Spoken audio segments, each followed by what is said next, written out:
اب ہم اللہ کے نام سے قرآن حکیم میں مکی اور مدنی صورتوں کا جو دوسرا گروپ ہے اس کی مدنی صورتوں کے جوڑے کا مطالعہ شروع کر رہے ہیں۔ مکیات اس دوسرے گروپ میں دو ہیں، سورۃ الانعام، سورۃ الاعراف، جن کا مطالعہ ہم کر چکے ہیں، اور میں نے ابتدا ہی میں عرض کیا تھا کہ یہ گروپ اس اعتبار سے متوازن ہے کہ اس میں دو ہی صورتیں مکی ہیں، دو ہی مدنی ہیں۔ انفال اور توبہ یہ دو مدنیات ہیں۔ ان کا جو ربط اور تعلق ہے اس گروپ کی مکی صورتوں کے ساتھ، پہلے تو اس کو سمجھ لیجئے۔ ہم دیکھ چکے ہیں سورہ انعام اور اعراف میں کہ ان میں اتمام حجت ہوا ہے بنو اسماعیل پر یا مشرکین عرب پر۔ اس اتمام حجت کے بعد اللہ کا جو ہمیشہ سے ضابطہ اور قاعدہ رہا ہے، قانون رہا ہے کہ کسی رسول کے بھیجے جانے کے بعد اور اس کی جانب سے اتمام حجت کے کیے جانے کے بعد بھی اگر کوئی قوم کفر پر اڑی رہے بحیثیت مجموعی تو اس پر عذاب الہی آتا ہے، عذاب استیصال۔ اگرچہ یہ عذاب مختلف شکلوں میں آیا، کہیں کسی قوم کو ان کے اپنے ہی علاقوں میں سیلاب بھیج کر اور غرق کر دیا گیا جیسے حضرت نوح علیہ السلام، کہیں کوئی بہت تیز آندھی بھیجی اور اس کے نتیجے میں جیسے کہ قوم عاد کے اوپر عذاب آیا، کہیں زلزلہ آیا، کہیں آسمان سے پتھراؤ ہوا جیسے کہ عمورہ اور صدوم کی بستیوں پر ہوا، کہیں جیسا کہ آپ کو معلوم ہے کہ آل فرعون کو ان کے محلوں سے اور گھروں سے نکال کر لا کر سمندر میں غرق کر دیا۔ تو قریش پر جو عذاب آیا ہے اللہ تعالیٰ کا وہ اپنی نوعیت میں منفرد ہے، کیونکہ حضور خود قرشی تھے، بنی اسماعیل میں سے تھے، اور آپ نے اتمام حجت کر دیا ان پر 13 برس تک 12 برس تک دعوت دے کر، تو اب گویا کہ وہ عذاب الہی کے مستحق ہو گئے تھے۔ لیکن یہ عذاب الہی جو ہے قریش پر جو آیا ہے وہ بالاقساط آیا ہے۔ اس کی قسط اول ہے کہ جو غزوہ بدر میں ان تک پہنچی، انہیں مکے سے نکالا گیا جیسے کہ آل فرعون کو ان کے محلات سے نکالا گیا اور لا کر سمندر میں غرق کیا گیا۔ وہ مکہ دارالحرم تھا، وہ تو جگہ تھی حرم، لہذا وہاں سے انہیں نکالا گیا، اور میدان بدر میں پہلی قسط عذاب الہی کی انہیں وصول کرنی پڑی۔ ان کے 70 سردار کھیت رہے اور معجزانہ طریقے پر کھیت رہے، اس میں کوئی شک نہیں کہ جیسے عذاب الہی پہلے قوموں پر آتے تھے اسی طرح کا معاملہ یہ ہوا ہے کہ تقریباً نہتے 313 میں سے صرف 8 افراد کے پاس تلواریں تھیں، اور ادھر سے 1000 پوری طرح کیل کانٹے سے لیس ہو کر آئے تھے۔ تو اللہ کی خصوصی مدد تھی کہ جس سے یہ عذاب آیا ہے اصل میں قریش کے اوپر، اور تقریباً تمام بڑے بڑے نامور سردار جو ہیں وہی میدان میں کھیت رہے، 70 ان کے قیدی ہو گئے۔ ابھی زخمی کتنے ہوئے ہوں گے انہیں بھی آپ ذہن میں رکھیے۔ تو یہ عذاب کی پہلی قسط تھی جو غزوہ بدر میں آئی ہے، اور پھر عذاب کا آخری مرحلہ آیا ہے سن 9 ہجری میں، جب مشرکین عرب کو آخری الٹیمیٹم دے دیا گیا کہ اب بس چند مہینے کی تمہیں مہلت دی جا رہی ہے، اس کے اندر اندر یا ایمان لے آؤ اور یا تمہیں تہہ تیغ کر دیا جائے گا۔ فَإِذَا انسَلَخَ الْأَشْهُرُ الْحُرُمُ فَاقْتُلُوا الْمُشْرِكِينَ حَيْثُ وَجَدتُّمُوهُمْ۔ اب یہ انتہائی یوں سمجھیے کہ توہین اور تذلیل کے ساتھ چیلنج تھا۔ یہ دوسری بات ہے کہ وہ سب لوگ ایمان لے آئے اور یہ قتل عام کی نوبت نہیں آئی، لیکن یہ کہ یہ آخری قسط تھی۔ وہ آخری قسط جو ہے سورہ توبہ میں بیان ہوئی ہے، اور عذاب کی پہلی قسط جو ہے وہ سورہ انفال میں ہے۔ ان دونوں صورتوں کو جمع کر دیا گیا تاکہ انعام اور اعراف میں بنو اسماعیل پر یا مشرکین عرب پر اتمام حجت، اور انفال اور توبہ میں ان پر جو عذاب الہی نازل ہوا اس کی تفصیل۔ تو یہ تو ہے معنوی ربط اس گروپ کی مکی اور مدنی صورتوں کے مابین۔ باقی جو یہ سورہ انفال ہے اس کے بارے میں نوٹ کر لیجئے کہ غزوہ بدر کے فوراً بعد متصلاً بعد نازل ہوئی ہے، گویا کہ سورہ آل عمران جو ہم پڑھ چکے ہیں اس سے پہلے ہے اس کا نزول، اس کے اکثر و بیشتر حصے سے پہلے نازل ہوئی ہے۔ تو یہ زمانی ترتیب جو ہے اگر یہ ذہن میں نہ رہے تو پھر اس سے کافی خلجان پیدا ہو جاتا ہے۔ اس کا جو پس منظر ہے وہ یہ غزوہ بدر کا معاملہ سمجھنا بہت ضروری ہے۔ دیکھیے یہاں تفصیل کا موقع تو ہے نہیں، میں نے سیرت النبی علیہ صاحب الصلاۃ والسلام سے منہج انقلاب نبوی کے جو مختلف سٹیپس ہیں کہ اس میں کن کن مراحل سے ہو کر آپ نے دین کے غلبے کا جو فرض منصبی آپ کے حوالے کیا گیا تھا اس کی تکمیل فرمائی، تو اس میں یوں سمجھیے کہ ایک مرحلہ تھا جو مکے میں طے ہو گیا، اور اصل میں 4 مرحلے تھے: دعوت، تنظیم، تربیت اور صبر محض۔ وہاں ہاتھ اٹھانے کی اجازت نہیں تھی۔ ہم پڑھ آئے ہیں، سورہ نساء میں آ چکا ہے کہ اس وقت حکم تھا کفو ہے بیا کو اپنے ہاتھ بندھے رکھو، تمہارے چاہے ٹکڑے اڑا دیے جائے، تمہیں زندہ جلا دیا جائے، تم کوئی انتقامی کارروائی تو دور کی رہی، مدافعانہ کارروائی بھی نہیں کرو گے۔ No raising of hands even in self defence. یہ 4 مراحل تھے جو چلتے رہے تا آ کے ایک طرف تو حضور کے پاس جانثاروں کی ایک جماعت تیار ہو گئی جو سرد و گرم چشیدہ تھے، ہر طرح کے حالات میں سے گزر چکے تھے، سختیاں جھیل چکے تھے، قربانیاں دے چکے تھے، ان کے اخلاص با اللہ میں کسی شک و شبے کی گنجائش نہیں تھی، ان کے دل جو ہے خالص ہو چکے تھے اللہ کے لیے۔ اور دوسری طرف یہ کہ اللہ تعالیٰ نے ایک دارالہجرت کا انتظام کر دیا، کھڑکی کھول دی مدینے کی طرف، ہجرت کا اہتمام ہو گیا تاکہ اہل ایمان کو وہاں سے نکال کر اور مدینے میں لے آیا جائے۔ اب یہاں سے اقدام ہو، اسی لیے ہجرت فرض کر دی گئی کہ اب تمام مسلمان یہاں آ جائیں۔ ظاہر بات ہے کہ ہجرت جو ہے وہ فلائٹ نہیں تھی، وہ کوئی فرار نہیں تھا، بھاگ کر جان بچانا نہیں تھا۔ مغربی مورخین تو اسی نام سے اس کو یاد کرتے ہیں۔ وہ تو اصل میں یہ تھا کہ ایک جگہ اگر اس کام کے لیے موضوع نہیں ہے تو کوئی اور بیس، آلٹرنیٹ بیس اگر مل جائے تو وہاں سے اپنا آفینسو جو ہے آخری فیصلہ کن اقدام جو ہے وہاں سے لانچ کیا جائے۔ لہذا مدینے میں آ کر حضور نے صلی اللہ علیہ وسلم صرف 6 مہینے لیے ہیں انٹرنل کنسالیڈیشن، کہ اب آپ آئے ہیں، نئے آئے ہیں، مہاجرین نئے آئے ہیں، تو ایک تو یہ کہ ان 6 مہینے میں آپ نے مسجد نبوی تعمیر کر لی، مرکز بن گیا، گورنمنٹ ہاؤس بھی ہو گیا یہ، اور پارلیمنٹ ہاؤس بھی ہو گیا، دارالندوہ بھی ہو گیا، دارالعلوم بھی ہو گیا، خانقاہ بھی ہو گئی، عبادت گاہ بھی ہو گئی، مرکز ہو گیا۔ ثانیاً آپ نے انصار اور مہاجرین کے اندر مواخات کرا دی، ایک انصاری ایک مہاجر بھائی بنا دیا۔ تیسرے یہ کہ آپ نے بہت بڑا کام یہ کیا کہ جو یہود کے قبیلے وہاں آباد تھے ان کو آپ نے ان کے ساتھ ایک معاہدہ کر لیا، جوائنٹ ڈیفنس آف مدینہ، میثاق مدینہ، مدینے کی ایک مدافعت جو ہوگی وہ مشترک ہوگی، کوئی بھی حملہ آور آئے گا باہر سے تو مل کر مسلمان اور یہودی اس معاملے میں ایک ملت ہوں گے اور دفاع کریں گے مدینے کا۔ بس 6 مہینے آپ نے اس کام میں لیے، 7ویں مہینے سے پھر آپ نے کچھ چھوٹے چھوٹے دستے بھیجنے شروع کر دیے، چھاپا مار دستے سمجھ لیجئے، کہ جس سے وہ جو کیروان روٹس تھے، قریش کی لائف لائن یہی تھی، ان کا تجارتی سلسلہ تھا، شام کی طرف قافلے جو جاتے تھے وہ بدر سے ہو کر گزرتے تھے، بدر کے قریب سے، اور بدر جو ہے مدینے سے قریب تر تھا، مکے سے فاصلہ زیادہ ہے، اور جو قافلے جاتے تھے یمن کو وہ طائف سے ہو کر گزرتے تھے، تو آپ نے ان راستوں کے اوپر چھاپا مار دستے بھیجنے شروع کر دیے۔ جدید اصطلاح میں اس کو یہ کہا جائے گا کہ اکنامک بلاکیڈ آف مکہ۔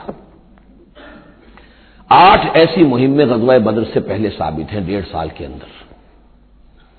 6 مہینے آپ نے وہ لیے، 1.5 سال اور 2 سال کے بعد غزوہ بدر ہو گیا ہے، تو یہ 1.5 سال میں 8 مہمیں، جن میں سے 4 میں کہ حضور خود بھی بنفس نفیس شریک رہے ہیں، اس لیے وہ غزوات کہلاتے ہیں، اور 4 وہ ہیں کہ جن میں آپ نے صرف کچھ لوگوں کو بھیج دیا ہے کسی امیر کے تحت، وہ سرایا کہلاتے ہیں۔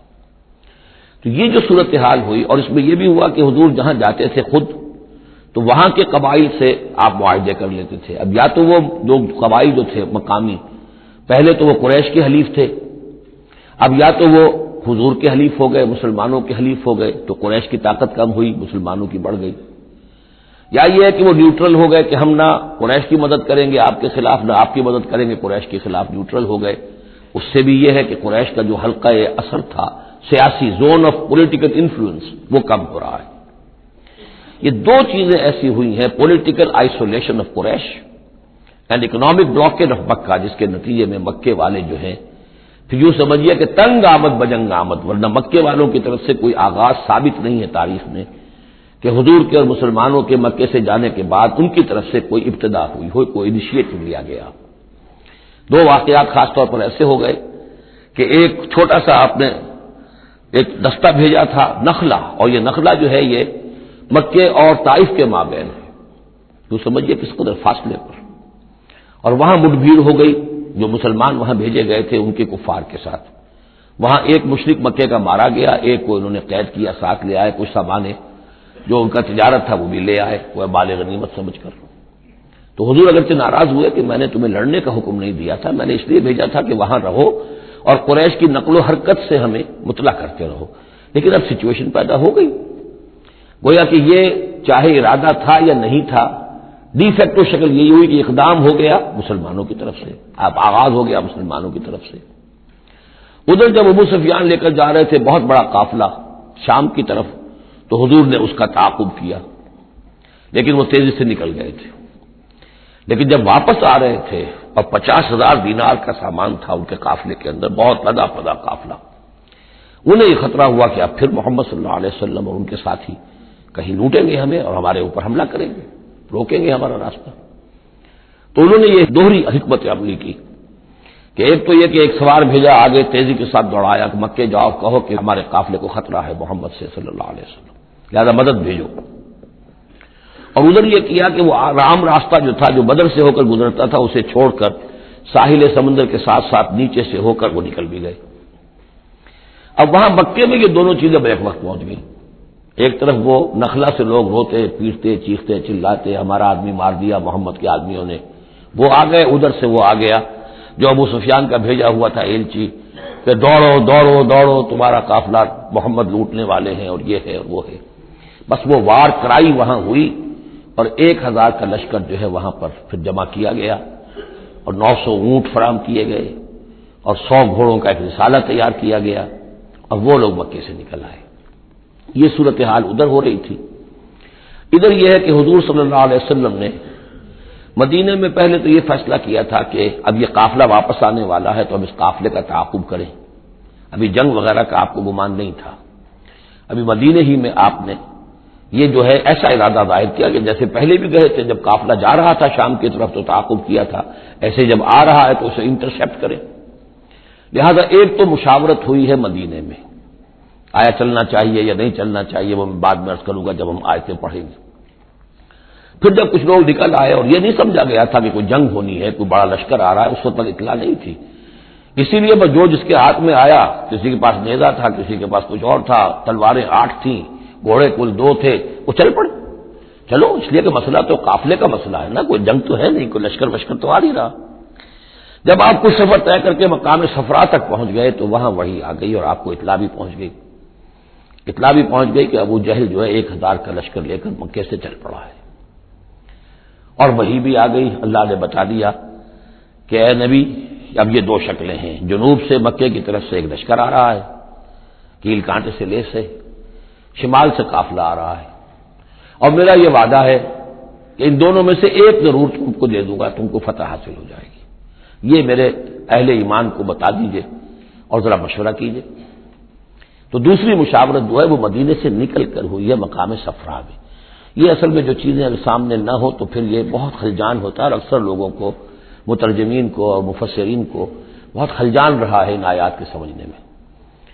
اور اس کے علاوہ جو ایک خلجان رہا ہے وہ یہ رہا ہے کہ ایک دور ہم پر ایسا گزرا ہے انگریز کے حکومت کے زمانے میں، اور خاص طور پر جب نئی نئی مغربی سائنس اور مغربی تہذیب کا ہم پر حملہ ہوا ہے، تو چونکہ مغرب کے لوگوں نے یہ کہا کہ یہ اسلام تو تلوار سے پھیلا، بوئے خون آتی ہے اس قوم کے افسانوں سے، تو ہمارے ہاں کچھ مخلص لوگ تھے، نیک لوگ تھے جو چاہتے تھے کہ اسلام کو اور حضور صلی اللہ علیہ وسلم کی سیرت کو بچائیں، اس کی دفاع کریں۔ ان کا نہیں اسلام تلوار سے نہیں پھیلا، حضور نے تو جو جنگیں کی تھی وہ صرف مدافعانہ تھیں، ان کے اوپر جنگ ٹھوس دی گئی تھی اور آپ نے کوئی اقدام نہیں کیا۔ اور ان میں سب سے بڑا کام کیا ہے ہندوستان میں مولانا علامہ شبلی نعمانی رحمۃ اللہ علیہ نے، میں ان کا نام ادب سے لوں گا اس لیے کہ سر سید احمد کے زیر اثر تھے، اور وہ جو جدید جو ابھی آیا تھا، جو مغربی افکار و خیالات اور تہذیب اور تمدن اور ویلیوز اور نظریات کا جو ریلا آیا تھا، اس کا مقابلہ کرنا آسان کام نہیں تھا۔ تو یہ اپولوجیٹک انداز اختیار کیا ہے شبلی نعمانی نے، اور اس میں یہ ہے کہ وہ جو ابتدائی جو 8 غزوات اور سرایا ہیں جو بدر سے پہلے ہوئے، انہیں بالکل تقریباً نظر انداز کر دیا ہے، تاکہ یہ ثابت نہ ہو کہ انیشیٹو حضور کی طرف سے ہوا ہے۔ یہ چیز جو ہے میں سمجھتا ہوں کہ ایک خاص دور کا تقاضا تھی، وہ دور اب گزر چکا۔ اب اسلام کا یہ فکر کہ اسلام ایک مکمل دین ہے، یہ اپنا غلبہ چاہتا ہے، اور حضور کو بھیجا گیا تھا اس لیے کہ دین کو غالب کرے، اور دین کو غالب کرنے کی جدوجہد ایک انقلابی جدوجہد ہے۔ اس انقلابی جدوجہد میں جہاں پہلا مرحلہ یہی ہوتا ہے کہ پیسو ریزسٹنس ہو، اور پہلے تیاری کی جائے، دعوت، تنظیم، تربیت اور صبر محض کے ذریعے سے ایک قوت فراہم کی جائے، پھر دوسرا مرحلہ آتا ہے باطل کے ساتھ ٹکرانا پڑتا ہے، اور اس میں آگے بڑھ کر ٹکر مول لینی پڑتی ہے۔ یہ نہیں ہے کہ انتظار ہی کرتے رہیں، یعنی ایک جس کو ہم کہتے ہیں کو ایگزسٹنس، پیسفل کو ایگزسٹنس حق و باطل کے درمیان نہیں ہو سکتی۔ حق کیسے تسلیم کر سکتا ہے کہ باطل بھی موجود رہے؟ ہاں، حق میں جان نہیں ہے، اہل حق جو ہیں بے جان ہے، مردہ ہیں، تو مجبوری ہے، لیکن اگر اہل حق میں جان ہو تو وہ کیسے برداشت کریں گے کہ باطل جو ہے اس کا غلبہ رہے؟ ہاں، باطل جو ہے وہ نیچا ہو کر رہے، اگر وہ مغلوبیت کی شکل اختیار کر لے تو ٹھیک ہے، لیکن یہ کہ باطل کا غلبہ ہو اور اہل ایمان میں جان بھی ہو، تو یہ دو چیزیں جو ہیں یہ تو ایک دوسرے سے بالکل متضاد ہیں۔ جیسے حضرت ابوبکر نے فرمایا تھا ایبدل الدین وانا حی، کیا دین میں ترمیم کی جائے گی جبکہ ابھی میں زندہ ہوں؟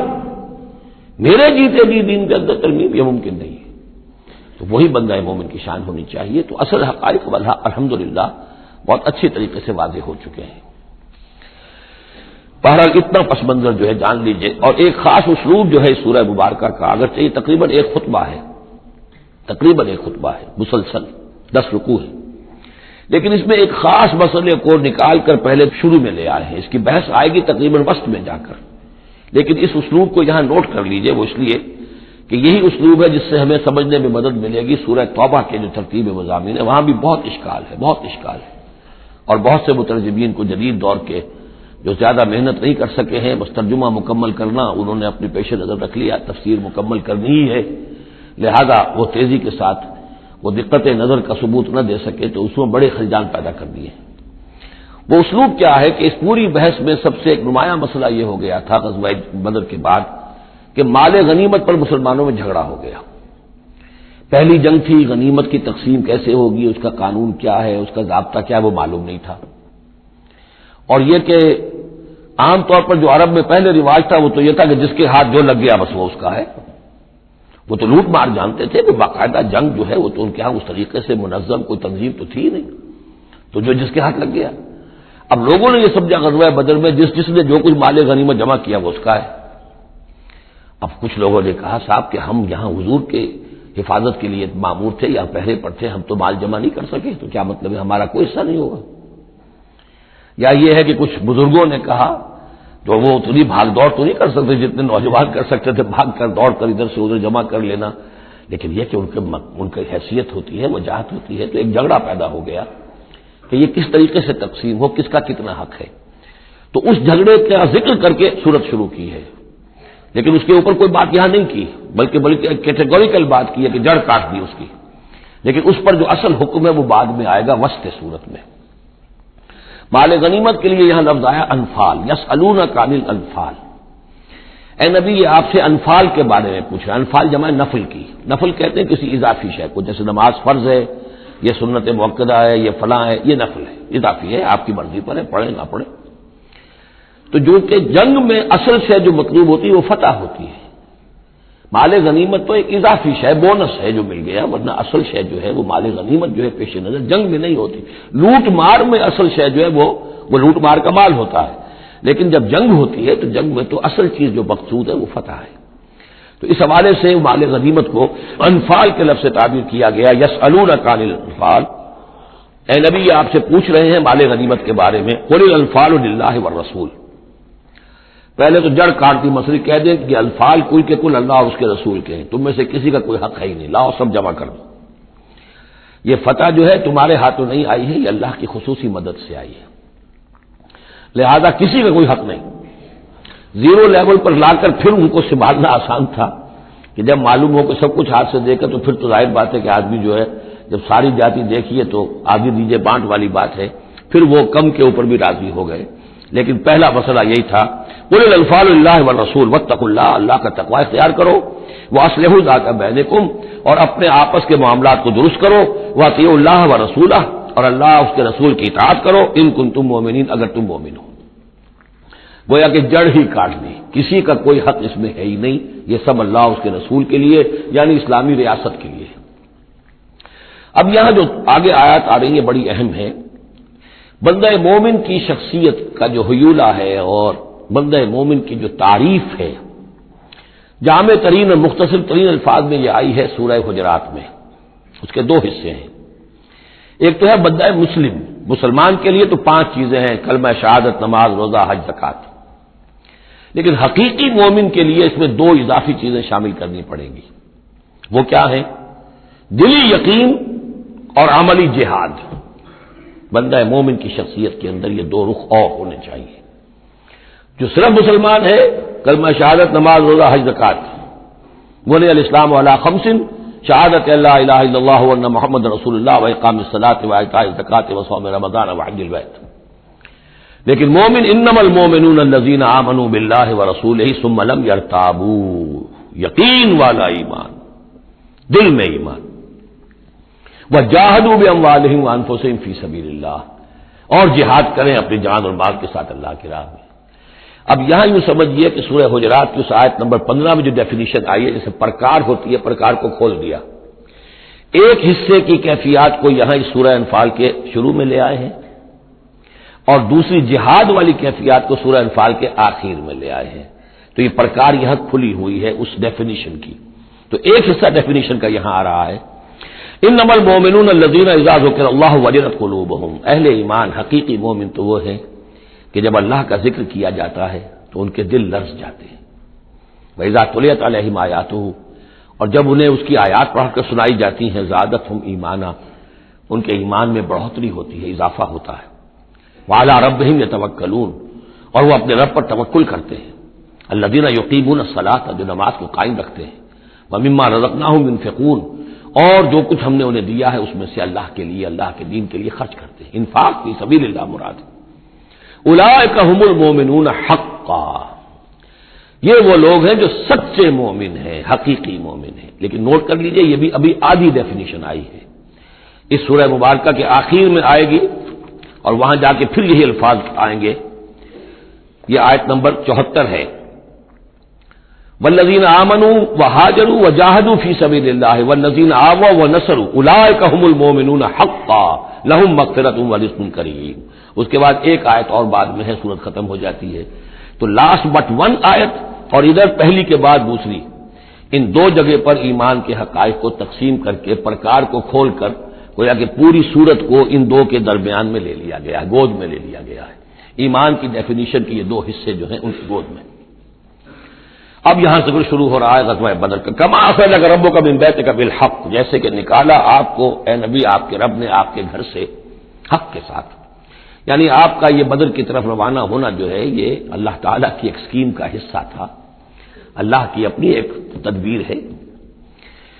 وَإِنَّ فَرِيقًا مِّنَ الْمُؤْمِنِينَ لَكَارِهُونَ، اہل ایمان میں سے کچھ لوگ اسے پسند نہیں کر رہے تھے. یہ کون لوگ تھے؟ یہ ہے وہ پہلی مشاورت جو مدینہ ہی میں ہوئی ہے. ان میں ظاہر بات ہے مدینہ میں منافق بھی تھے جن کا خیال یہ تھا لڑنے بھیڑنے کا، لوٹ مار کرنے کا یہ کوئی فائدہ ہے بھلا، بس تبلیغ کرنی چاہیے، اچھی بات کہنی چاہیے، نیک بات کہنی چاہیے. یہ کیا طریقہ ہے؟ منافقین کا ایلیمنٹ موجود تھا جو اس کو پسند ہی نہیں کرتے تھے، اس لیے کہ جنگ کا سلسلہ چل نکلا تو ہمیں بھی جانا پڑے گا، ہماری جان اور مال کے اوپر بھی آنچ آئے گی. تو نپ دی ایول ان دی بڈ، اس سے تو بہتر ہے کہ اس کو یہیں پر ختم کرو. اس اعتبار سے ویسے بھی کچھ انسانی فطرت ایسی ہوتی ہے، کچھ نیک سرشت لوگ بھی ہوتے ہیں کہ آخر اس سے کیا فائدہ نکلے گا. ابھی کوئی خاص جو ہے قریش کی طرف سے تو اقدام ہوا نہیں تھا، ہم آگے بڑھ کر جو ہے یہ جو بات اقدام کر رہے ہیں تو آخر اس کا فائدہ کیا ہے. تو یہ اس قسم کی باتیں اس وقت کہی گئیں. ان فریقا من المؤمنین لکارہون، اب یہ مومنین ان میں سے اہل نفاق بھی ہو سکتے ہیں اور سادہ لوگ اور نیک دل جو مسلمان ہیں وہ بھی ہو سکتے ہیں. یجادلونک فی الحق بعد ما تبین کانما یساقون الی الموت وهم ينظرون، اور وہ جھگڑ رہے تھے آپ سے حق کے معاملے میں جبکہ بات ان پر بالکل واضح ہو چکی تھی. یہ دوسری آیت میرے نزدیک جو دوسری مشاورت ہوئی ہے مقام صفرا پر، اس سے متعلق ہے. وہ یہ کہ وہاں سے جب مکے سے آپ چلے تو اس وقت تک کسی لشکر وغیرہ کی کوئی اطلاع نہ آپ کو تھی اور نہ اس کا کوئی گمان تھا. ابھی وہ تو ایسے ہی تھا جیسے پہلے 8 مرتبہ جو ہے وہ جو ایکسکرشنز جو ہوئی تھیں، جس طریقے کی مہمات بھیجی گئی تھیں، یہ اسی طرح کی ایک مہم ہے۔ لیکن یہ ہے کہ آگے چل کر جب آپ کچھ دور چل کے آ گئے تھے، یہاں آ کر جو ہے آپ کو وحی بھی آ گئی اور اطلاعات بھی مل گئی کہ صورتحال وہ ہو چکی ہے۔ ایک طرف نخلا سے روتے پیٹتے لوگ پہنچ گئے وہاں، دوسری طرف یہ کہ ادھر سے ابو سفیان کا جو ہے ایلچی پہنچ گیا چیختا چلاتا ہوا، اور 1000 کا لشکر لے کر ابو جہل نکل پڑا ہے بدر کی طرف۔ اب وہ بدر کی طرف آ رہا ہے، ادھر سے قافلہ بدر کی طرف آ رہا ہے شمال سے۔ اس وقت اللہ تعالیٰ نے فرمایا، اور یہ مشاورت جیسا کہ میں نے کہا تھا، جیسے کہ حضرت طالوت نے کی تھی، ایک آزمائش اپنی فوج کی کہ جو اس دریا میں سے پانی پیے گا، سیر ہو کر پیے گا، اس کا مجھ سے کوئی تعلق نہیں۔ اسی طرح کا آپ نے مشاورت کا معاملہ اللہ تعالیٰ کے حکم سے مسلمانوں کے سامنے رکھ دیا۔ بعدما تبین کانما یساقون الی الموت، وہ لوگ ایسے محسوس کر رہے تھے جیسے انہیں دھکیلا جا رہا ہو موت کی طرف، وہم ینظرون، اور وہ دیکھ رہے ہوں۔ ظاہر بات ہے یہ کیفیت تو کٹر جو منافق تھے وہاں پر انہیں کی ہو سکتی تھی۔ وَإِذْ يَعِدُكُمُ اللَّهُ إِحْدَى الطَّائِفَتَيْنِ أَنَّهَا لَكُمْ، اور جب کہ اللہ تعالیٰ وعدہ کر رہا تھا تم سے کہ ان دونوں گروہوں میں سے ایک تمہیں مل جائے گا، ایک پر تمہاری فتح گارنٹیڈ ہے۔ وَتَوَدُّونَ أَنَّ غَيْرَ ذَاتِ الشَّوْكَةِ تَكُونُ لَكُمْ، اور اے مسلمانوں تم یہ چاہتے تھے کہ ادھر جاؤ جدھر کے کانٹا لگنے کا کوئی اندیشہ نہ ہو، اس لیے کہ بمشکل 50 یا 100 آدمی تھے اس قافلے کے ساتھ، اور اونٹ تھے بے شمار، اور جو میں نے آپ کو بتایا بہت بڑی مقدار کے اندر جو ہے 50,000 دینار کا جو مال تھا ان کے پاس، تو ان کو تو آسانی سے قابو کیا جا سکتا تھا، اس میں اندیشہ کم تھا۔ پھر دلیلیں بھی عقلی آ گئی ہوں گی کہ حضور ہمارے پاس تو کچھ ہتھیار بھی نہیں ہے، کچھ نہیں ہے، ہم تیاری کر کے مدینے سے نکلے ہی نہیں ہیں، تو اچھا ہے پہلے یہ کہ ہم جا کر ان پر قبضہ کر لیں، تو ان کے ہتھیار بھی ہمیں مل جائیں گے، تو پھر لشکر سے لڑنے کے لیے ہم بہتر پوزیشن میں ہوں گے۔ تو عقل و منطق بھی یہ گویا کہ ان کے ساتھ تھی۔ وَيُرِيدُ اللَّهُ أَن يُحِقَّ الْحَقَّ بِكَلِمَاتِهِ، اللہ یہ چاہتا تھا کہ اپنے بات کو اپنے فیصلے کے ذریعے سے حق کا حق ہونا ثابت کر دے۔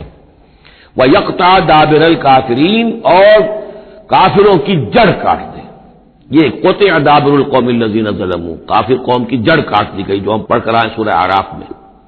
اللہ کا ارادہ یہ تھا، اگر عام جو دنیاوی قواعد و ضوابط ہیں، فزیکل لاز ہیں، اس کے تحت یہ ہوتا تو اتنی بڑی بات ہی نہ ہوتی۔ اسے یوم الفرقان بنانا تھا کہ نمایاں ہو جائے کہ اللہ کس کے ساتھ ہے، حق کدھر ہے، اور یہ اسی وقت ہو سکتا تھا جبکہ یہ کنٹراسٹ برقرار رہتا کہ بے سر و سامان 313 گئے ہیں، اور کیل کانٹے سے لے 1000 کے ساتھ ان کا مقابلہ ہوا ہے، اور پھر انہیں اللہ نے فتح دی ہے۔ لہذا اللہ کی مرضی کچھ اور تھی۔ یرید اللہ ان یحق الحق بکلماتہ ویقطع دابر الکافرین، اللہ چاہتا تھا کہ اپنی باتوں کے ذریعے سے حق کا حق ہونا ثابت کر دے اور کافروں کی جڑ کاٹ دے۔ یہ یحق الحق کا، تاکہ سچا ثابت کر دے حق کو، سچ کو، ویبطل الباطل، اور باطل ثابت کر دے باطل کو، باطل ہونا اس کا ثابت ہو جائے۔ ولو کرہ المجرمون، خواہ یہ مجرموں کو کتنا ہی ناگوار ہو۔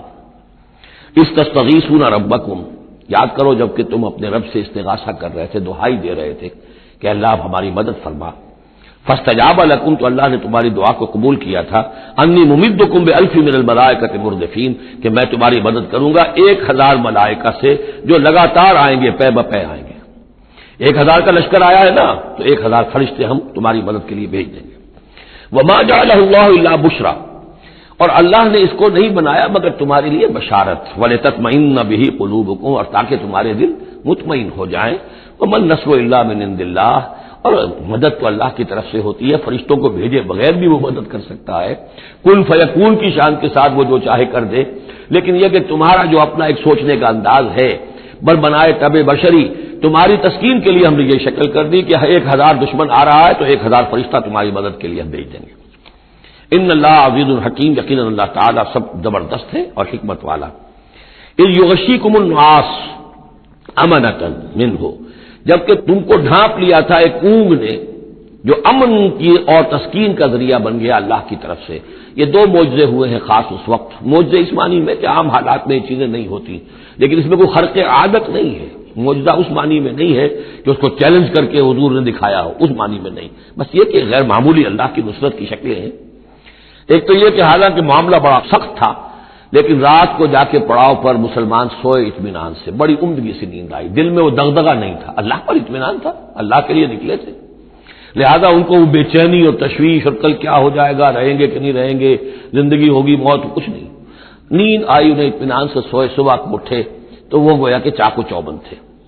نمبر 2 یہ ينزل علیکم من السماء ماء، اور جب کہ اتارا اس نے تم پر آسمان سے پانی، بارش ہو گئی، اس سے یہ ہوا لیطہرکم، تاکہ تمہیں پاک کرے، جنہیں غسل کی حاجت تھی غسل کر لیا.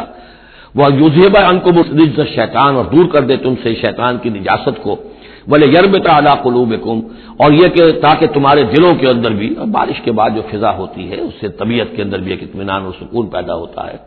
ورنہ واقعہ یہ ہے کہ جہاں پر آ کر قریش پہلے ڈیرہ ڈال چکے تھے، پانی پر ان کا قبضہ تھا، اب یہاں پانی نہیں تھا، بارش ہوئی تو وہ نشیبی جگہ میں انہوں نے ایک اپنا حوض بھی جمع کر لیا، پانی بھی جو ہے وہ ان کے پاس فراہم ہو گیا. وَيُثَبِّتَ بِهِ الْأَقْدَامَ، اور پانی جب برسا تو مٹی دب گئی، مٹی کے جمنے کی وجہ سے پاؤں بھی دب گئے. وہ جگہ جو تھی وہاں پر جو ہے اہل ایمان جو مجاہدین تھے ان کے پاؤں قدم جمنے کی صورت پیدا ہو گئی. اذ یوحی ربک الی الملائکۃ، اور جب یاد کرو، گمان کرو، تصور کرو، جب کہ آپ کا رب وہی کر رہا تھا فرشتوں کو. انی معکم، وہ جو 1000 فرشتہ اللہ نے بھیجا، انی معکم، میں تمہارے ساتھ ہوں. فثبتوا الذین آمنوا، تو جاؤ اور اہل ایمان کے قدموں کو جما دو، اہل ایمان کے دلوں کو جما دو. سألقی فی قلوب الذین کفروا الرعب، عن قریب میں ان کافروں کے دلوں میں رعب ڈال دوں گا، ان پر دہشت طاری ہو جائے گی. فاضربوا فوق الاعناق، پھر مارنا ان کی گردنوں کے اوپر جیسے چاہے. واضربوا منہم کل بنان، اور مارنا ان کی ایک ایک پور پر. یعنی یہ کہ جب کسی شخص پر کوئی شخص دہشت زدہ ہو جائے تو اس کے اندر قوت مدافعت نہیں رہتی، پھر گویا کہ وہ جو بھی حملہ آور ہے اس کے رحم و کرم پر ہے، جدھر سے چاہے چوٹ لگائے، جدھر سے چاہے مارے. ذالک بانہم شاقوا اللہ ورسولہ، اور یہ سزا ان کو اس لیے دی جائے گی کہ انہوں نے مخالفت کی، زدم زدہ کی، دشمنی کی اللہ کی اور اس کے رسول کی.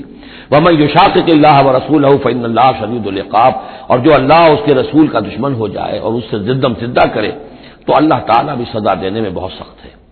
ذالکم فذوقوہ، دیکھو اب یہ قریش سے خطاب ہے. ذالکم فذوقوہ، دیکھو یہ آگے پہلی قسط وصول کرو، چکھ لو اس کو. وَأَنَّ لِلْكَافِرِينَ عَذَابَ النَّارِ، اور ابھی جو تمہارے یہ کھیت رہے ہیں ان کی سزا یہی ختم نہیں ہو گئی ہے، ان کے لیے جہنم کا عذاب ہے. یا ایھا الذین آمنوا اذا لقیتم الذین کفروا زحفا، اہل ایمان جب تمہارا مقابلہ ہو جائے کافروں سے میدان جنگ میں. یہ زحف کہتے ہیں جبکہ باقاعدہ 2 لشکر ایک دوسرے کے سامنے مد مقابل بن کر آئیں. ایک چھاپا مار جنگ ہوتی ہے، جیسے کہ 8 جو پہلی اس سے مہمیں تھیں وہ جنگ کی شکل نہیں تھی بلکہ وہ مہمیں تھی چھاپا مار، لیکن اب یہ پہلی مرتبہ جنگ ہوئی ہے، لہذا اس کے حوالے سے بات ہو رہی ہے. یا ایھا الذین آمنوا اذا لقیتم الذین کفروا زحفا فلا تولوہم الادبار، تو تم ان کو پیٹھ مت دکھاؤ، پیٹھ مت موڑو، مطلب یہ کہ کھڑے رہو، ڈٹے رہو، مقابلہ کرو، جان چلی جائے لیکن یہ کہ پیچھے قدم نہ ہٹے. وَمَن يُوَلِّهِمْ يَوْمَئِذٍ دُبُرَهُ، اور جو کوئی بھی اس روز اپنی پیٹھ دکھا دے گا یعنی میدان جنگ سے بھاگے گا.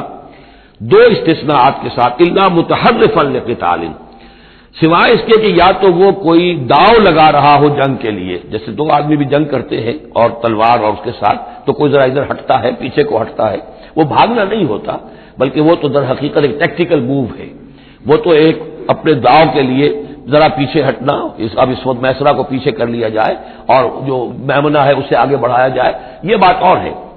اور متحیزا الی فئۃ، یا یہ کہ کوئی اور جمعیت ہے جس کی طرف جا کر ملنا ہے اور اس کے لیے ریٹریٹ ہو رہی ہے، تو آرڈرلی ریٹریٹ یہ ایک علیحدہ شے ہو جائے گی اور ٹیکٹیکل موو یہ علیحدہ شے ہو جائے گی.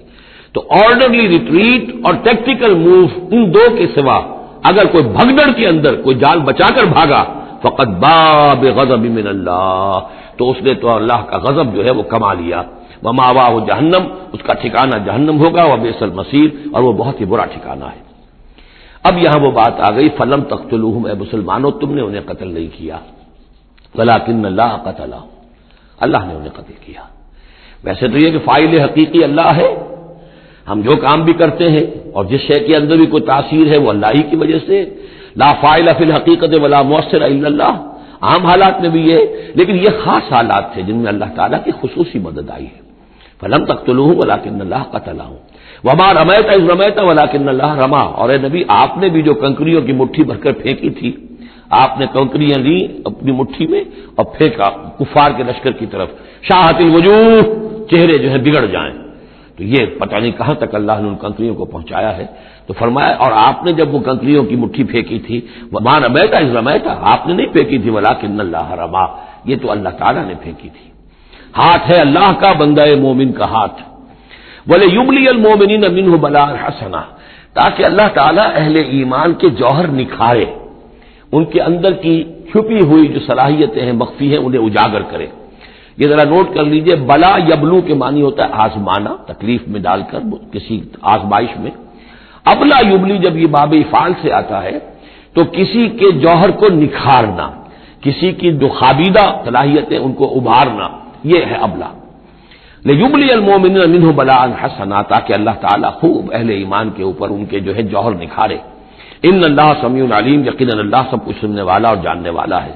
ذالکم وان اللہ موہن کید الکافرین، یہ تو ہو چکا، اب اس جنگ کا جو نتیجہ تھا قریش تم نے دیکھ لیا، لیکن آئندہ بھی سمجھ لو اللہ تعالیٰ کافروں کے تمام چالوں کو ناکام بنا دے گا۔ یہ اہل ایمان سے بھی خطاب ہو گیا اور اجے کے کفار کے لیے بھی، اور پھر کفار سے خطاب ہے اذ تستفتحوا فقد جاءکم الفتح۔ اصل میں ابو جہل جو لشکر کا وہ سمجھیے کمانڈر ان چیف کی حیثیت سے آیا تھا، اسے اتنا یقین تھا کہ میں نے اتنی تیاری کی ہے، اتنا ساز و سامان ہے کہ ہم مسلمانوں کو کچل کر رکھ دیں گے، تو پہلے سے پروپیگنڈا شروع کر دیا تھا یہ یوم الفرقان ہوگا، یہ پتہ چل جائے گا اللہ کس کے ساتھ ہے۔ اللہ کو تو وہ بھی مانتے تھے، اللہ کے ساتھ دیویوں دیوتاؤں کو مانتے تھے نا، اللہ کے منکر تو نہیں تھے، لیکن یہ کہ ادھر اللہ ہی اللہ تھا، ادھر اللہ کے ساتھ اور منات اور دیوتا اور وہ بھی تھے، تو یہ کہ اللہ کس کے ساتھ ہے یہ ثابت ہو جائے گا، یعنی وہ اتنا یقین تھا اسے۔ جیسے 65 کی جنگ میں لاہور، فال آف لاہور دکھا دیا گیا BBC ٹیلی ویژن کے اوپر، جو ہو چکا لاہور جو ہے اس پر تو بھارتی فوج کا قبضہ ہو چکا، اتنا یقینی تھا۔ اسی طرح اس نے یوم الفرقان کہا، تو اسی کو اللہ تعالیٰ نے یوم الفرقان بنا دیا تاکہ منکشف ہو جائے یہ بات، مبرر ہو جائے کہ اللہ کس کے ساتھ ہے۔ اس اعتبار سے اس کی دعا بھی بڑی عجیب ہے، جو اس نے آ کر بدر سے ایک رات قبل جبکہ حضور بھی دعا مانگ رہے تھے اور طویل ترین سجدہ کیا تھا، اس نے بھی دعا کی تھی، اور وہ دعا جو ہے وہ موحدانہ دعا ہے، اس میں کسی لات عزا حبل منات کا کوئی تذکرہ نہیں۔ اللہم، اے اللہ، اقطعنا للرحم وائل الغدات، جس نے ہمارے رحمی رشتے کاٹ دیے ہیں کل تو اسے ذلیل و خوار کر دے۔ یعنی اس کا جو سب سے بڑا چارج تھا، الزام تھا حضور پر، وہ یہ تھا کہ اس شخص نے آ کر ہمارے خاندانوں میں تفریق پیدا کر دی، بھائی کو بھائی سے جدا کر دیا، ایک بھائی مسلمان ہو گیا وہ علیحدہ ہو گیا، باقی بھائی کافر ہیں، ایک دوسرے کے دشمن ہو گئے، ماں باپ سے اولاد کو جدا کر دیا، شوہر کو بیوی سے کاٹ دیا، بیوی کو شوہر سے کاٹ دیا۔ ہماری طاقت تھی، ہمارا قبیلہ تھا، ہم قریش تھے، ظاہر بات ہے کہ قبائلی زندگی میں اتحاد، یکجوئی، یہی تو چیزیں ہوتی ہیں ساری کی ساری، کہ جس کی وجہ سے ان کی ساکھ ہوتی ہے، تو اس نے تو آ کر ہمارا ستیہ ناش کر دیا۔ اقطعنا للرحم، جس نے رحمی رشتے کاٹ دیے ہیں ہمارے، فاہنہ الغدات، تو اے اللہ کل اسے ذلیل و خوار کر دیجو۔ یہ دعا تھی ابو جہل کی۔ بہرحال اللہ تعالیٰ اب ان سے خطاب کر کے کہہ رہے ہیں کہ اے مشرکین مکہ، ان تستفتحوا، اگر تو تم چاہتے تھے کہ فیصلہ ہو جائے، فقط جاءکم الفتح، تو فتح فیصلہ ہو چکی، فیصلہ اللہ کا آ چکا، معلوم ہو گیا کہ حق کدھر ہے باطل کدھر ہے۔ وَإِن تَنْتَهُوا فَهُوَ خَيْرٌ لَكُمْ، اب بھی اگر تم باز آ جاؤ تو یہ تمہارے لیے بہتر ہے۔ وَإِن تَعُودُوا نَعُودْ، اگر دوبارہ ارادہ کرو گے ہم بھی یہی کچھ دوبارہ کریں گے۔ وَلَن تُغْنِيَ عَنْكُمْ فِئَتُكُمْ شَيْئًا، اور تمہاری یہ نفری اور جمعیت اور تمہاری یہ تعداد تمہیں کسی کام نہیں آ سکے گی۔ وَلَوْ كَثُرَتْ، خواہ وہ بہت ہو، وَأَنَّ اللَّهَ مَعَ الْمُؤْمِنِينَ، اور یہ کہ اللہ اہل ایمان کے ساتھ ہے۔ یا ایھا الذین آمنوا، اب یہ جو رکوع آ رہا ہے تیسرا، یہ بہت ہی جامع، بہت اہم ہے۔ اس میں سے دو جو تین آیتوں کے گروپ ہیں وہ تو خاص طور پر ہماری توجہ کی اور مسلمانوں نے پاکستان کی توجہ کے لیے بڑے اہم ہیں۔ یا ایھا الذین آمنوا اطیعوا اللہ ورسولہ ولا تولوا عنہ وانتم تسمعون، اہل ایمان اللہ اور اس کے رسول کی اطاعت کرو اور نہ منہ موڑو اس سے جبکہ تم سن رہے ہو۔ یعنی جب اللہ کے رسول نے کہا تھا کہ چلو بدر کی طرف، تو تمہاری یہ رد و قضا اور یہ پاؤں پیٹنا جس کو کہتے ہیں، یہ مختلف الفاظ اس کے لیے محاوروں میں آتے ہیں، تو یہ جو تم کر رہے تھے کیوں کر رہے تھے؟ جب اللہ اس کے رسول کی طرف سے بات آئی تھی تو ہر ایک کو کہنا چاہیے تھا سمیعنا واطعنا، جو آپ کا حکم ہو۔ اطیعوا اللہ واطیعوا الرسول ولا تولوا عنہ وانتم تسمعون، ظاہر بات ہے تمام مسلمانوں سے بات نہیں ہے، یہاں بھی ذہن میں رکھیے وہی جنہوں نے کمزوری دکھائی تھی ان کی طرف اشارہ ہے۔ ولا تکونوا کالذین قالوا سمعنا وهم لا يسمعون، ان لوگوں کے مانند نہ ہو جاؤ جو کہتے ہیں کہ ہم نے سن لیا، حقیقت میں وہ سنتے نہیں ہیں. یعنی دل اڑا ہوا ہے، طبیعت جو ہے وہ یکسو ہے ہی نہیں، تو کیا سننا ہے، سنا انسنا ہو گیا. ان شر الدواب عند اللہ الصم البکم الذین لا یعقلون، یقیناً تمام چوپایوں میں بدترین اللہ کے نزدیک یہی لوگ ہیں جو بہرے ہیں، گونگے ہیں اور عقل سے کام نہیں لیتے. اب یہ منافقین ہی کی طرف اشارہ ہو رہا ہے. وَلَوْ عَلِمَ اللَّهُ فِيهِمْ خَيْرًا، اگر اللہ تعالیٰ کے علم میں ہوتا کہ ان میں کوئی خیر ہے، لَأَسْمَعَهُمْ، اللہ انہیں سنا دیتا. وَلَوْ أَسْمَعَهُمْ، اگر اللہ انہیں سنا دیتا لَتَوَلَّوْا، پھر بھی پیٹ موڑ جاتے. وَهُمْ مُعْرِضُونَ، وہ ہیں ہی اعراض کرنے والے. یہ گویا کہ چند آیات ہیں کہ جس میں خاص طور پر جو لوگ بھی اس وقت ریلیکٹنٹ تھے، جو بھی کسی طریقے سے اس میں جھجک رہے تھے، ان کے لیے تنبیہ. اب 3 آیات آ رہی ہیں. یا ایھا الذین آمنوا استجیبوا للہ وللرسول اذا دعاکم لما یحییکم، اے اہل ایمان لبیک کہا کرو اللہ کی پکار پر، اور خاص طور پر رسول کی پکار پر جبکہ وہ تمہیں پکارے اس شے کے لیے جس سے تمہیں زندگی ملے گی. تم جنگ میں جانے کو سمجھ رہے ہو کہ موت کا دروازہ ہے، یہ تو اصل زندگی کا دروازہ ہے. ولا تقولوا لمن يقتل في سبيل الله اموات بل احياء ولكن لا تشعرون. تو یہ تو در حقیقت اللہ اور اس کے رسول جس چیز کی طرف تمہیں بلا رہے ہیں، حقیقی زندگی یہ ہے، روحانی زندگی یہ ہے، معنوی زندگی یہ ہے. یہ حیوانوں کی طرح جینا جو ہے یہ کوئی زندگی نہیں ہے. یہ تو در حقیقت اولئک کالانعام بل هم اضل، جو سورہ اعراف میں ہم پڑھ چکے ہیں، یہ حیوانوں کا سا زندگی گزارنا ہے. استجیبوا للہ وللرسول اذا دعاکم لما یحییکم واعلموا ان اللہ یحول بین المرء وقلبہ، اور جان لو اللہ تعالی بندے اور اس کے دل کے درمیان حائل بھی ہو جایا کرتا ہے. یعنی اگر اللہ کی رسول کی پکار سنی اور انسنی کر دی، پھر سنی انسنی کر دی، پھر اللہ تعالیٰ پردہ بن جائے گا، اب سننے نہیں دے گا، معذور ہو جاؤ گے سننے سے. یہی وہ بات ہے جس کو کہیں کہتے ہیں ختم اللہ علی قلوبہم وعلی سمعہم، ان کے دلوں پر اللہ نے مہر کر دی ہے، ان کی سماعت پر. اور ہم پڑھ چکے ہیں سورہ نعام میں وَنُقَلِّبُ أَفْئِدَتَهُمْ وَأَبْصَارَهُمْ كَمَا لَمْ يُؤْمِنُوا بِهِ أَوَّلَ مَرَّةٍ. پہلی مرتبہ اگر نہیں کرو گے قبول تو پھر یہ ہے کہ تمہارے دل الٹ دیے جائیں گے، تمہاری نگاہیں الٹ دی جائیں گی. تو اس لیے بہت ہی ڈرنے کی بات ہے جو بھی مطالبہ دین کا سامنے آئے اور ایک دفعہ دل گواہ دے دے کہ ہاں ہے بات ٹھیک ہے، پھر اگر کرنی کترائے گا انسان تو یہیں سے سزا نقد شروع ہو جائے گی، پھر وہ صلاحیت سلب ہو جائے گی، پھر اللہ حائل ہو جائے گا. یعنی قانون خداوندی، سنت خداوندی حائل ہو جائے گی. پھر آپ کے دل پر مہر لگے گی، آپ کے کانوں کے پر مہر لگے گی، آپ کی آنکھوں پر پردے پڑ جائے گے. یا ایھا الذین آمنوا استجیبوا للہ وللرسول اذا دعاکم لما یحییکم واعلموا ان اللہ یحول بین المرء وقلبہ وانہ الیہ تحشرون، اور یہ کہ بالآخر تو تمہیں سب کو اسی کی طرف جمع کیا جانا ہے. واتقوا فتنة لا تصيبن الذين ظلموا منكم خاصة، اور ڈرو اس سزا سے، اس عذاب سے کہ جب آئے گا تو تم میں سے صرف گناہگاروں ہی کو اپنی لپیٹ میں نہیں لے گا. اس کا میں کل حوالہ دے چکا ہوں. بے گناہ بھی اس میں اگر اپنا فرض ادا نہیں کر رہے، فرض ادا نہ کرنا جرم ہے، وہ خود گناہ ہے. تم اگر دین کے لیے سرفروشی نہیں کر رہے تو یہ بھی تو گناہ ہے. ہاں ٹھیک ہے میں نے یہ شراب نہیں پی، میں نے یہ نہیں کیا، میں نے سور نہیں کھایا، میں نے فلاں نہیں کیا، میں نے نمازیں پڑھی، ٹھیک ہے سب کچھ کیا، لیکن سوال یہ ہے کہ جو دین کا فرض تھا، دین کی نصرت تھی، اللہ کی اور اس کے دین کے لیے تن من دھن لگانا تھا، وہ نہیں کیا، وہ بھی تو جرم ہے. تو وَاعْلَمُوا، اور جان لو ان اللہ یحول بین المرء وقلبہ وانہ الیہ تحشرون واتقوا فتنة لا تصیبن الذین ظلموا منکم خاصۃ واعلموا ان اللہ شدید العقاب، اور جان لو کہ اللہ سزا دینے میں بہت سخت ہے. وَاذْكُرُوا، یہ ہے خاص پاکستانی مسلمانوں کے لیے آیت.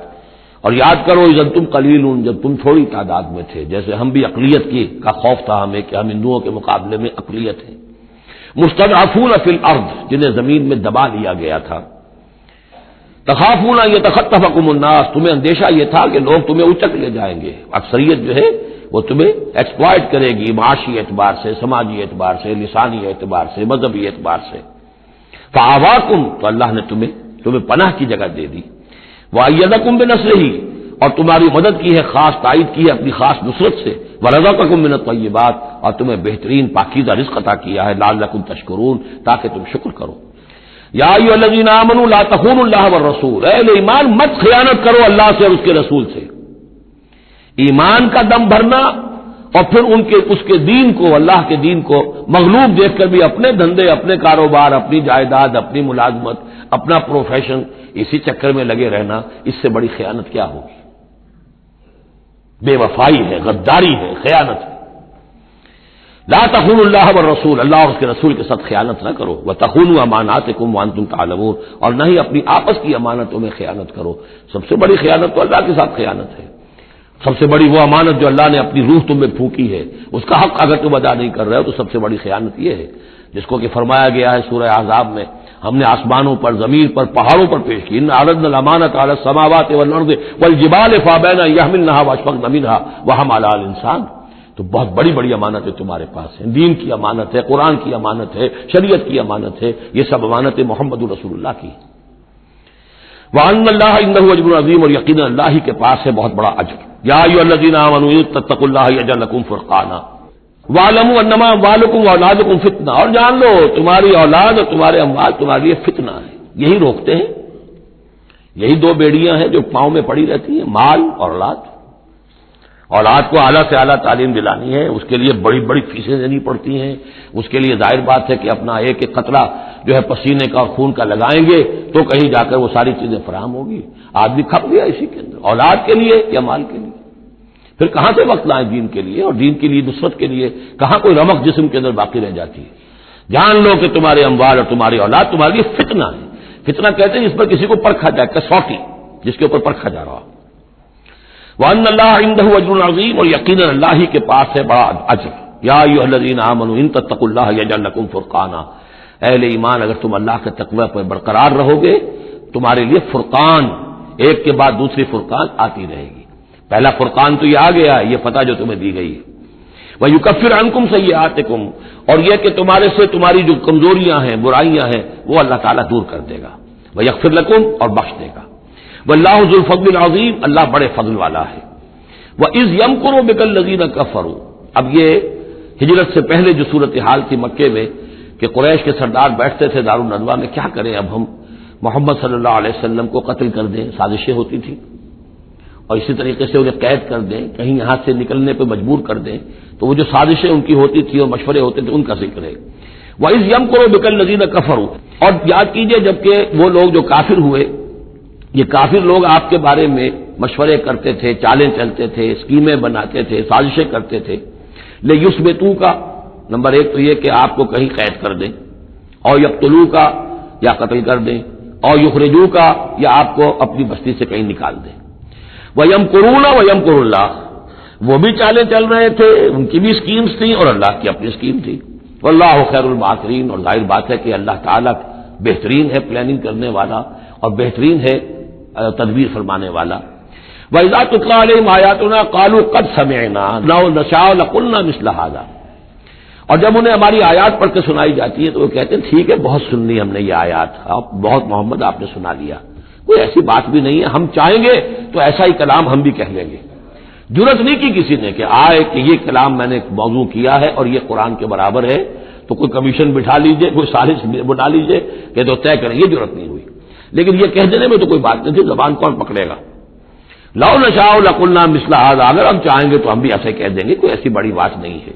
یہ نضر بن حارث تھا کہ جس کی طرف یہ الفاظ منقول ہیں تاریخ اور سیرت میں۔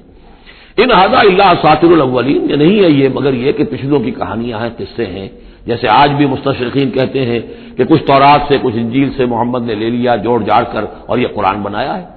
اب تو خیر وہ دور ذرا بدل گیا ہے، یہ ذرا پچھلی صدی کی بات تھی، اس دور میں لوگ اس قسم کی باتیں زیادہ کرتے تھے۔ وَإِذْ قَالُوا اللَّهُمَّ إِنْ كَانَ هَذَا هُوَ الْحَقُّ، اور وہی بات جو میں نے آپ کو بتائی تھی کل بھی کہ قریش کے لیے سب سے بڑا مسئلہ اپنے عوام کو سنبھالنے کا ہو گیا تھا، کیسے روکیں ان کو کہ یہ محمد صلی اللہ علیہ وسلم کا ایمان نہ لائیں۔ اس کے لیے جو اور تدبیریں وہ کرتے تھے اسی کی طرح کی ایک تدبیر کا ذکر آ رہا ہے۔ مجمع عام میں کھڑے ہو کر دعائیں مانگ رہے ہیں، اے اللہ اگر یہ جو کچھ محمد کہہ رہے ہیں اگر یہ حق ہے اور تیرے پاس سے آیا ہے یہ قرآن، فامطر علینا حجارۃ من السماء، وَإِذْ قَالُوا اللَّهُمَّ إِنْ كَانَ هَذَا هُوَ الْحَقُّ مِنْ عِنْدِكَ، اگر یہ ہے حق تیری طرف سے، فامطر علینا حجارۃ من السماء، تو برسا دے ہم پر پتھر آسمان سے، اب ائتنا بعذاب الیم، یا پھر بھیج دے ہم پر کوئی عذاب۔ اب عذاب آیا نہیں، دیکھ لو، اس کا مطلب یہ کہ یہ محمد جھوٹے ہیں صلی اللہ علیہ وسلم۔ ہم نے تو کہہ دیا، اللہ کو پکار کر کہہ دیا. ہو سکتا ہے کبھی کعبے کے پردے پکڑ پکڑ کر کہا ہو اسی طریقے سے، تاکہ پورا یقین ہو جائے، کسی درجے میں بھی ہمارے عوام کے اندر کوئی وسوسہ، کوئی دغدغہ باقی نہ رہے.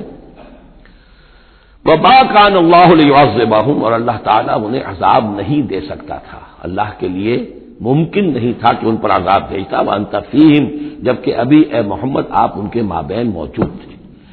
ہجرت سے پہلے معاملہ نہیں ہوا کرتا. یہ اللہ اپنے رسول کو ان کے ساتھی اہل ایمان کو نکال لیتا ہے، اس کے بعد کوئی عذاب اس نوعیت کا آتا ہے جس نوعیت کا وہ عذاب مانگ رہے تھے. وَأَنْتَ فِيهِمْ وَمَا كَانَ اللَّهُ مُعَذِّبَهُمْ، اللہ ان کو عذاب دینے والا نہیں تھا. وَهُمْ يَسْتَغْفِرُونَ، جبکہ وہ استغفار بھی کر رہے تھے. یعنی اسی مکے میں عوام الناس بھی تو تھے، سادہ لوگ بھی تو تھے، وہ استغفار بھی کرتے تھے، تلبیہ بھی پڑھتے تھے، لبیک اللہم لبیک لبیک اللہم لبیک، یہ بھی تو کرتے تھے، اللہ کو بھی پکارتے تھے. تو بڑا گڑبڑ سا معاملہ تھا. جب تک کہ اللہ تعالیٰ یمیز الخبیث من الطیب کر نہ دے، اس وقت تک اس طرح کا معاملہ اللہ تعالیٰ کے لیے درست نہیں تھا. وَمَا لَهُمْ أَلَّا يُعَذِّبَهُمْ، باقی وہ عذاب کے پورے طور سے مستحق تو ہو چکے ہیں. اور کیا ہے وہ کون سی رکاوٹ ہے ان کے لیے؟ مَا لَهُمْ أَلَّا يُعَذِّبَهُمُ اللَّهُ، کہ اللہ تعالیٰ ان کو عذاب نہ دے.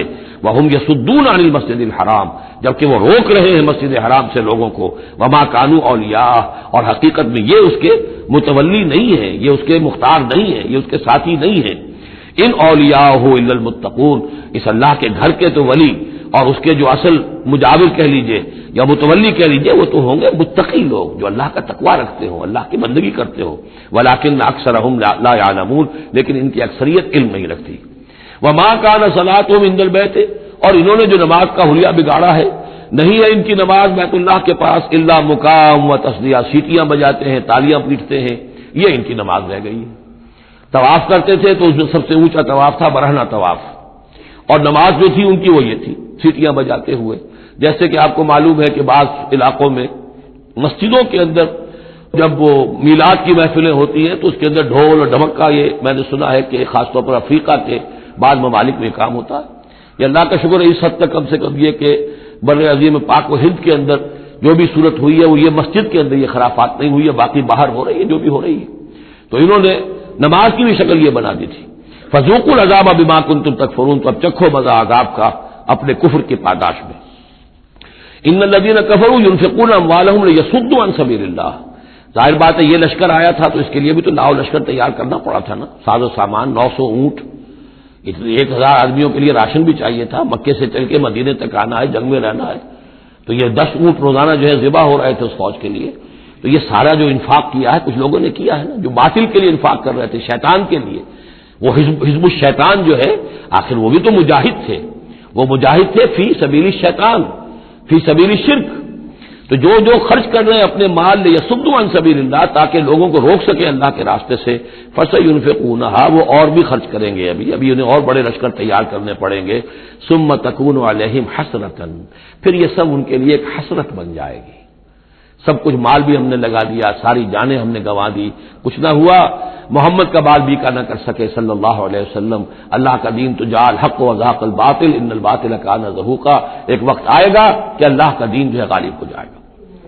ثم يغلبون، پھر وہ مغلوب ہو کر رہیں گے. والذین کفروا الى جہنم یحشرون، اور جو ان میں سے کافر ہوں گے، جو اس وقت ایمان لے آئیں گے اللہ تعالیٰ ان کو معاف فرما دے گا، اور جو کفر پر اڑے رہیں گے وہ جہنم کی طرف گھیر کر لے جائے جائیں گے. لیمیز اللہ الخبیث من الطیب، یہ بات جو ہے سورہ آل عمران میں بھی آئی، تاکہ اللہ تعالیٰ پاک کو ناپاک سے علیحدہ کر دے، ممیز کر دے. وَيَجْعَلَ الْخَبِيثَ بَعْضَهُ عَلَى بَعْضٍ، اور جو ناپاک ہے اس کو ایک دوسرے کے اوپر سٹیک کرتا چلا جائے. فَيَرْكَمُهُ، اس کا ڈھیر کر دے جميعاً، اور ان کو سب کو فَيَجْعَلَهُ فِي جَهَنَّمَ، اور سب کو پھر جہنم میں جھونک دے. یعنی یہ کہ یہ پہلے تو یہ سفٹنگ کرنی ہوگی، یہ طیب ہے، یہ خبیث. خبیث کو ایک دوسرے کے اوپر سٹیک کیجئے اور پھر اس کو جہنم میں ایک ہی مرتبہ دھکا دے دیجیے. لیمیز اللہ الخبیث من الطیب ویجعل الخبیث بعضه علی بعض فیرکمہ جمیعا فیجعلہ فی جہنم اولئک هم الخاسرون، یقیناً یہی لوگ ہیں خسارے پانے والے.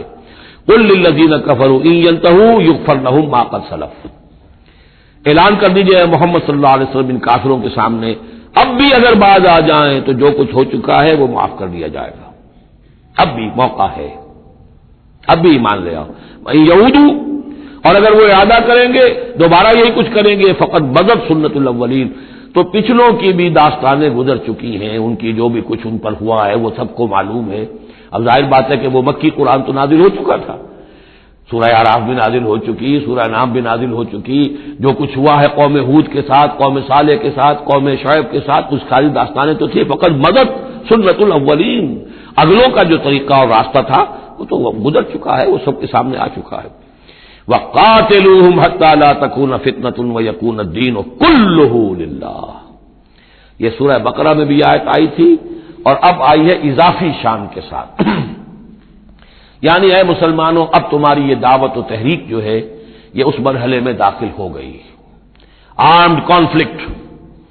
اب یہ 15 برس کے بعد حضور نے جب دعوت کا آغاز کیا ہے مکے میں، اس کے بعد سے 15 برس گزر چکے، اب وہ دعوت، تنظیم، تربیت، صبر محض کا دور ختم ہوا، پیسو ریزسٹنس کا دور ختم ہوا، اب ایکٹیو ریزسٹنس کی محمد نے صلی اللہ علیہ وسلم اقدام کیا، اور اقدام کے نتیجے میں آخری اور چھٹا مرحلہ آ گیا، یعنی عام کانفلکٹ۔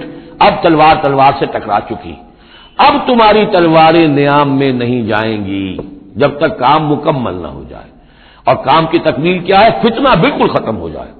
وَقَاتِلُوهُمْ حَتَّى لَا تَكُونَ فِتْنَةٌ، فتنہ وہ کیفیت ہے کہ جس میں ایمان پر قائم رہنا، ایمان پر عمل کرنا مشکل ہو جائے۔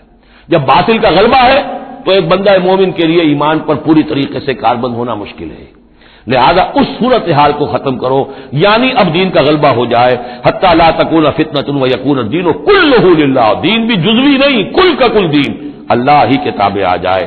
فَإِنِ انتَهَوْا فَإِنَّ اللَّهَ بِمَا يَعْمَلُونَ بَصِيرٌ، پھر اگر وہ باز آ جائے تو جو کچھ وہ کر رہے ہیں اللہ اسے دیکھ رہا ہے۔ وَإِن تَوَلَّوْا، اور اگر پیٹھ موڑ لیں، وَاعْلَمُوا، تو اے مسلمانوں تم یہ جان لو، أَنَّ اللَّهَ مَوْلَاكُمْ، اللہ تمہارا مولا ہے، تمہارا ولی ہے، ساتھی ہے، مددگار ہے، پشت پناہ ہے۔ نعم المولا ونعم النصیر، کیا ہی اچھا ہے وہ حمایتی اور کیا ہی خوب ہے وہ مددگار۔ بارک اللہ لی ولکم فی القرآن العظیم ونفعنی وإیاکم بالآیات والذکر الحکیم۔